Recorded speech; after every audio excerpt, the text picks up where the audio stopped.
विद्युत क्षेत्र रेखाएं, इलेक्ट्रिक फील्ड लाइंस। हमारे सामने एक क्वेश्चन है जिसमें लिखा हुआ इलेक्ट्रिक फील्ड लाइंस। तो विद्युत क्षेत्र रेखाएं क्या है, ध्यान से समझिएगा। विद्युत क्षेत्र रेखा क्या है? कोई मान लो कि आप ये क्या है, एक विद्युत क्षेत्र है, ठीक है, ये प्लस क्यू आवेश का एक विद्युत क्षेत्र है। अब इसमें अगर हम लोग परीक्षण आवेश यानी कि क्यू नोट को रख दें, परीक्षण आवेश यानी कि क्यू नोट को रख दें, तो परीक्षण आवेश क्यू नोट क्या होगा? प्रतिकर्षित होगा इससे, और प्रतिकर्षित होकर के दूर भागेगी इधर की तरफ। तो ये विद्युत क्षेत्र में परीक्षण आवेश चलने के लिए किसका पालन किया? इस रास्ते का पालन किया, ठीक है, इस रास्ते को उन्होंने फॉलो किया। और आपको जान करके खुशी होगा कि इसी रास्ता को हम लोग कहते हैं विद्युत क्षेत्र रेखा। क्या बोलोगे? कि किसी विद्युत क्षेत्र में, किसी विद्युत क्षेत्र में, कहां पे? किसी विद्युत क्षेत्र में कोई परीक्षण धनावेश, परीक्षण धनावेश यानी परीक्षण आवेश क्यू नॉट चलने के लिए स्वतंत्र हो, वो चलने के लिए पूरी तरह से स्वतंत्र होना चाहिए, ठीक है, यानी कि हम लोग उसको पकड़ लें।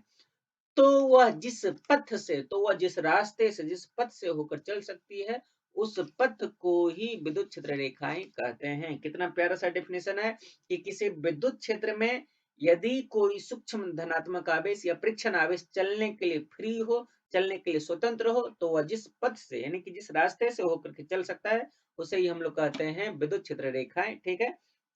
तो ये हमारा डेफिनेशन था विद्युत क्षेत्र रेखा का। आपसे विद्युत क्षेत्र रेखा का गुण पूछा जाएगा। विद्युत क्षेत्र रेखा का गुण क्या होता है? विद्युत क्षेत्र रेखाओं के हम लोग गुण भी देखेंगे। तो टोटल आज के क्लास में हम लोग 3 गुण देखेंगे। पहला गुण है हमारे सामने कि विद्युत क्षेत्र रेखा हमेशा धनावेश से निकलती है, यानी जब भी निकलेगा तो प्लस क्यू से ये क्या होगा? निकलेगा। इस प्रकार से प्लस क्यू से ये निकलती है, प्लस क्यू से क्या होती है? निकलती है। और ऋण आवेश पर समाप्त होती है, यानी कि माइनस क्यू अगर है तो यहाँ पर हमेशा आकर के समाप्त होती है, यहाँ पर आकर के हमेशा क्या होती है? समाप्त होती है, ठीक है। दूसरा पॉइंट है विद्युत क्षेत्र रेखा के किसी बिंदु पर खींची गई स्पर्श रेखा, विद्युत क्षेत्र रेखा के किसी भी बिंदु पर खींची गई स्पर्श रेखा क्या बतलाता है? उस बिंदु पर विद्युत क्षेत्र की तीव्रता की दिशा को बतलाती है। 2 पॉइंट हम लोगों ने देखा है। पहला, विद्युत क्षेत्र रेखा हमेशा धनावेश से निकलती है और ऋणावेश पर जाकर के समाप्त हो जाती है, ठीक है। दूसरा पॉइंट, विद्युत क्षेत्र रेखा के किसी भी बिंदु पर खींची गई स्पर्श रेखा उस बिंदु पर विद्युत क्षेत्र की तीव्रता की दिशा को बतलाती है, ठीक है। Next question. और तीसरा, ये नेक्स्ट पॉइंट हमारे सामने तीसरा पॉइंट कि दो विद्युत बल रेखा, दो विद्युत रेखा आपस में कभी नहीं काटती है। क्यों? क्योंकि उसके कटान बिंदु पर दो स्पर्श रेखाएं एक ही बिंदु पर विद्युत क्षेत्र की दो दिशा को दिखलाती है, जो संभव नहीं। फॉर एग्जाम्पल, अगर मान लो कि आप ये प्लस क्यू है, ये माइनस क्यू, ठीक है, ये दो विद्युत बल रेखा, इधर से एक विद्युत बल रेखा निकला, यहाँ पर पहुंचा।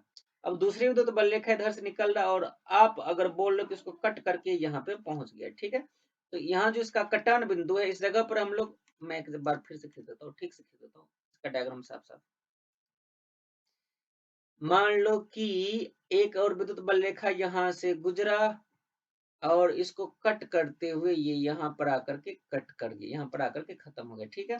ये दोनों विद्युत बल रेखा है। तो अब ये जो इसका कटान बिंदु, इसके कटान बिंदु पर दो स्पर्श रेखा होगा। क्यों? क्योंकि नीचे वाला लाइन का स्पर्श रेखा कुछ इस प्रकार से जाएगा और ये वाले लाइन का स्पर्श रेखा कुछ इस प्रकार से आएगा।